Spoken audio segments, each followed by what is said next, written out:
ভাই মানুষকে না শিক্ষা দিয়েছিল কেন বলতো, যে যাতে মানুষ সরল হইতে পারে, মানুষ যাতে কঠিন জিনিসকে সহজ করে বানাইতে পারে, সহজভাবে ভাবতে পারে, মানুষ যাতে নিজে কি বলতো অজ্ঞানতার মূর্খতার অহংকার থেকে বেরিয়ে যেতে সহজ সরল হতে পারে।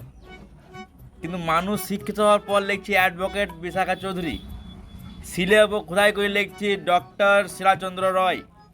মানে ভাবছি শিক্ষিত হওয়ার পরেই মানুষ বেশি অহংকার হয়ে গেছে, শিক্ষার অহংকার, যে আমি শিক্ষিত বটি। অথচ ওইটা বারণ করার জন্যই শিক্ষাটা দেওয়া হয়েছে, যাতে মানুষ নিজের উপর অহংকার না করে, মূর্খতার উপর অহংকার না করে। সেদিন আমি বিঘর গেছি, বিঘরটা আমার বুড়ো লোক বলছে যে খাওয়ার সঙ্গে সঙ্গে কিন্তু জল খেতে নেই।